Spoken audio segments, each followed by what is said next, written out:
സെഫന്യാവ് 1-ാം അധ്യായം. യഹൂദ രാജാവായി ആമോന്റെ മകനായ യോശിയാവിന്റെ കാലത്ത് ഹിസ്കിയാവിന്റെ മകനായ അമര്യാവിന്റെ മകനായ ഗെദല്യാവിന്റെ മകനായ കൂശിയുടെ മകനായ സെഫന്യാവിനുണ്ടായ യഹോവയുടെ അരുളപ്പാട്: ഞാൻ ഭൂതലത്തിൽ നിന്ന് സകലത്തെയും സംഹരിച്ചു കളയും എന്ന് യഹോവയുടെ അരുളപ്പാട്.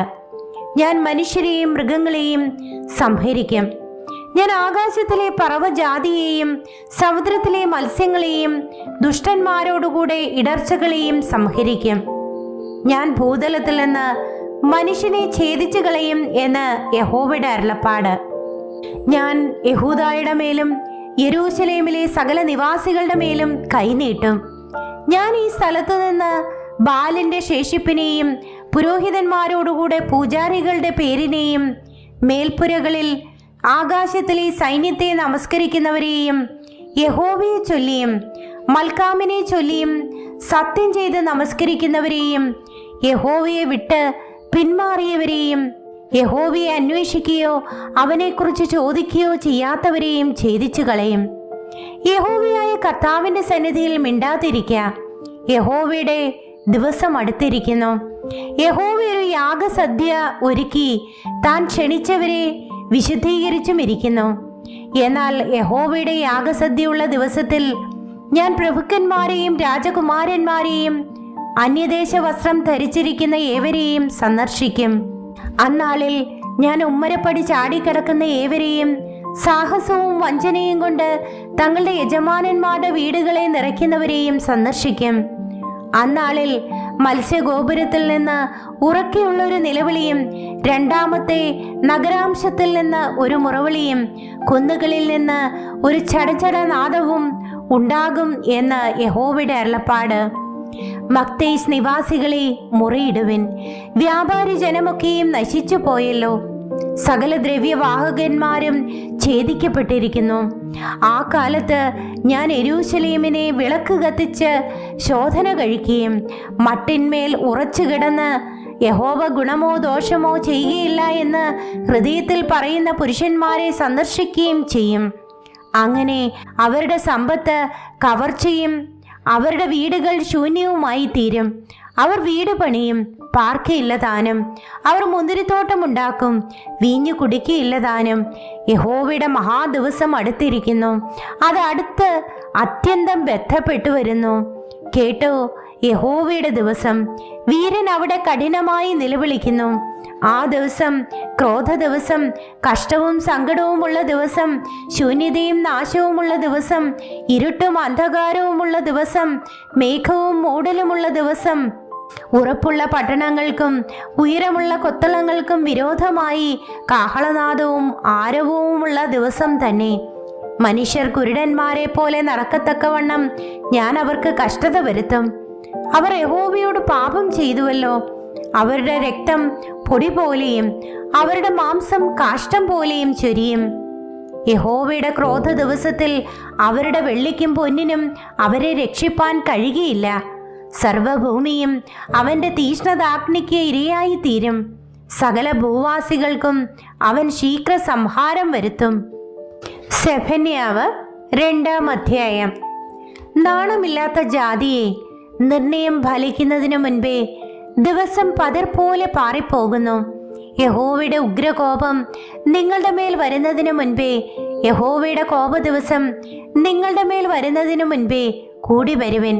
അതെ, കൂടി വരുവിൻ.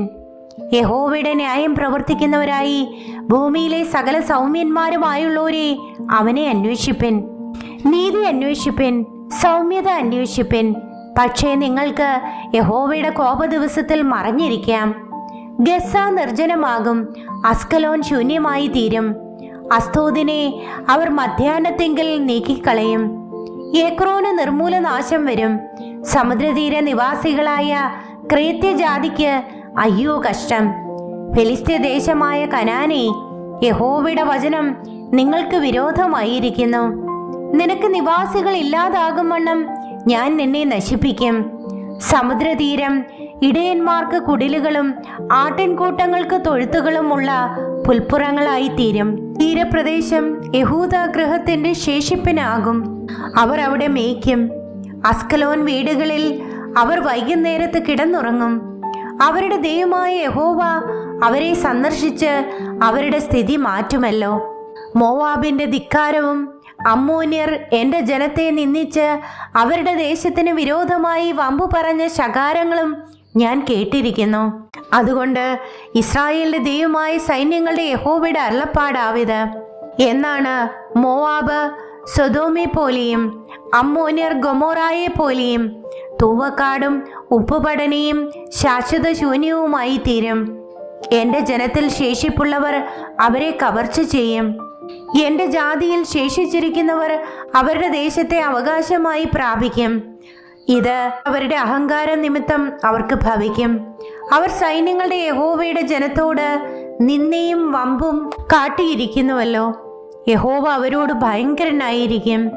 അവൻ ഭൂമിയിലെ സകല ദേവന്മാരെയും ക്ഷയിപ്പിക്കും.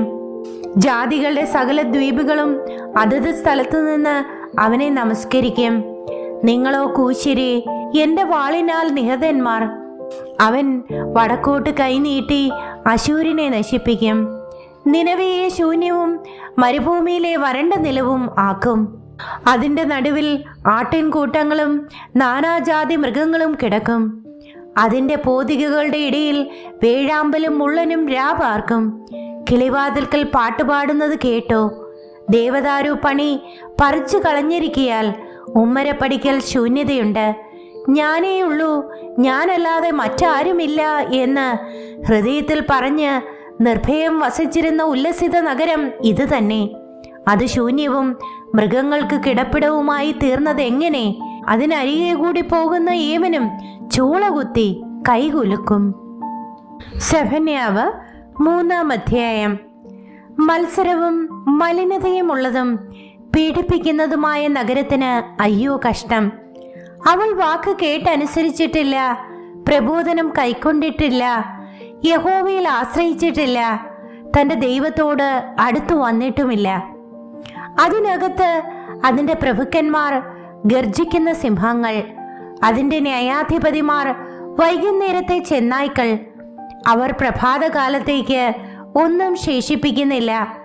അതിൻ്റെ പ്രവാചകന്മാർ ലഘുബുദ്ധികളും വിശ്വാസപാതകന്മാരുമാകുന്നു. അതിൻ്റെ പുരോഹിതന്മാർ വിശുദ്ധ മന്ദിരത്തെ അശുദ്ധമാക്കി ന്യായപ്രമാണത്തെ ബലാത്കാരം ചെയ്തിരിക്കുന്നു. യഹോവ അതിൻ്റെ മധ്യേ നീതിമാനാകുന്നു. അവൻ നീതികേട് ചെയ്യുന്നില്ല. രാവിലെ രാവിലെ അവൻ തൻ്റെ ന്യായത്തെ തെറ്റാതെ വെളിച്ചത്താക്കുന്നു. നീതികെട്ടവനോ നാണം എന്തെന്നറിഞ്ഞുകൂടാ. ഞാൻ ജാതികളെ ഛേദിച്ചു കളഞ്ഞു. അവരുടെ കൊത്തളങ്ങൾ ശൂന്യമായിരിക്കുന്നു. ഞാൻ അവരുടെ വീഥികളെ ആരും കടന്നു പോകാതവണ്ണം ശൂന്യമാക്കി. അവരുടെ പട്ടണങ്ങൾ ഒരു മനുഷ്യനും നിവാസിയുമില്ലാതെ നശിച്ചിരിക്കുന്നു. നീ എന്നെ ഭയപ്പെട്ട് പ്രബോധനം കൈക്കൊള്ളുക എന്ന് ഞാൻ കൽപ്പിച്ചു. എന്നാൽ ഞാൻ അവളെ സന്ദർശിച്ചതുപോലെയൊക്കെയും അവളുടെ പാർപ്പിടം ഛേദിക്കപ്പെടുകയില്ലായിരുന്നു. എങ്കിലും അവർ ജാഗ്രതയോടെ തങ്ങളുടെ ദുഷ്പ്രവൃത്തികളൊക്കെയും ചെയ്തു പോന്നു. അതുകൊണ്ട് ഞാൻ സാക്ഷിയായി എഴുന്നേൽക്കുന്ന ദിവസം വരെ എനിക്കായി കാത്തിരിപ്പിനെന്ന് യഹോവയുടെ അരുളപ്പാട്. എൻ്റെ ക്രോധവും എൻ്റെ ഉഗ്രകോപവും പകരേണ്ടതിന് ജാതികളെ ചേർക്കുവാനും രാജ്യങ്ങളെ കൂട്ടുവാനും ഞാൻ നിർണയിച്ചിരിക്കുന്നു. സർവഭൂമിയും എൻ്റെ തീഷ്ണതാഗ്നിക്ക് ഇരയായി തീരും. അപ്പോൾ സകല ജാതികളും യഹോവയുടെ നാമത്തെ വിളിച്ചപേക്ഷിച്ച് ഏക മനസ്സോടെ അവനെ സേവിക്കേണ്ടതിന് ഞാൻ അവർക്ക് നിർമ്മലമായുള്ള അധരങ്ങളെ വരുത്തും. കൂശ് നദികളുടെ അക്കരെ നിന്ന് എൻ്റെ നമസ്കാരികൾ, എൻ്റെ ചിതറിപ്പോയവരുടെ സഭ തന്നെ എനിക്ക് വഴിപാട് കൊണ്ടുവരും. അന്നാളിൽ ഞാൻ നിന്റെ മധ്യേ നിന്ന് നിന്റെ ഗർഭോല്ലസിതന്മാരെ നീക്കിക്കളയും. നീ എൻ്റെ വിശുദ്ധ പർവ്വതത്തിൽ ഇനി ഗർവിക്കാതിരിക്കുകയും ചെയ്യുന്നതുകൊണ്ട് നീ എന്നോട് അതിക്രമമായി ചെയ്തിരിക്കുന്ന സകല പ്രവൃത്തികളും നിമിത്തം നീ അന്നാളിൽ ലജ്ജിക്കേണ്ടി വരികയില്ല. ഞാൻ നിന്റെ നടുവിൽ താഴ്മയും ദാരിദ്ര്യവുമുള്ള ഒരു ജനത്തെ ശേഷിപ്പിക്കും. അവർ യഹോവയുടെ നാമത്തിൽ ശരണം പ്രാപിക്കും. ഇസ്രായേലിൽ ശേഷിപ്പുള്ളവർ നീതികേട് പ്രവർത്തിക്കുകയില്ല, ഭോഷ്ക് പറയുകയുമില്ല, ചതിവുള്ള നാവ് അവരുടെ വായിൽ ഉണ്ടാകുകയില്ല. അവർ മേഞ്ഞു കിടക്കും, ആരും അവരെ ഭയപ്പെടുത്തുകയുമില്ല. സിയോൻ പുത്രിയെ ഘോഷിച്ച് ആനന്ദിക്ക, ഇസ്രായേലെ ആർപ്പിടുക, യെരൂശലേം പുത്രിയെ പൂർണ്ണ ഹൃദയത്തോടെ സന്തോഷിച്ചുല്ലസിക്ക. യഹോവ നിന്റെ ന്യായവിധികളെ മാറ്റി നിന്റെ ശത്രുവിനെ നീക്കിക്കളഞ്ഞിരിക്കുന്നു. ഇസ്രായേലിന്റെ രാജാവായ യഹോവ നിന്റെ മധ്യേ ഇരിക്കുന്നു. ഇനി നീ അനർത്ഥം കാണുകയില്ല. അന്നാളിൽ അവർ യെരൂശലേമിനോട് ഭയപ്പെടരുതെന്നും സിയോനോട് അധൈര്യപ്പെടരുതെന്നും പറയും. നിന്റെ ദൈവമായ യഹോവ രക്ഷിക്കുന്ന വീരനായി നിന്റെ മധ്യേ ഇരിക്കുന്നു. അവൻ നിന്നിൽ അത്യന്തം സന്തോഷിക്കും, തൻ്റെ സ്നേഹത്തിൽ അവൻ മിണ്ടാതിരിക്കുന്നു. ഘോഷത്തോടെ അവൻ നിങ്കൽ ആനന്ദിക്കും. ലജ്ജാഭാരം വഹിച്ചവളായ നിനക്കുള്ളവരായി സംഘത്തെ വിട്ട് ദുഃഖിക്കുന്നവരെ ഞാൻ ചേർത്തുകൊള്ളും. നിന്നെ ക്ലേശിപ്പിക്കുന്ന ഏവരോടും ഞാൻ ആ കാലത്ത് ഇടപെടും. മുടന്തി നടക്കുന്നതിനെ ഞാൻ രക്ഷിക്കുകയും ചിതറിപ്പോയതിനെ ശേഖരിക്കുകയും സർവഭൂമിയിലും ലജ്ജ നേരിട്ടവരെ പ്രശംസയും കീർത്തിയുമാക്കി തീർക്കുകയും ചെയ്യും. ആ കാലത്ത് ഞാൻ നിങ്ങളെ വരുത്തുകയും ആ കാലത്ത് ഞാൻ നിങ്ങളെ ശേഖരിക്കുകയും ചെയ്യും.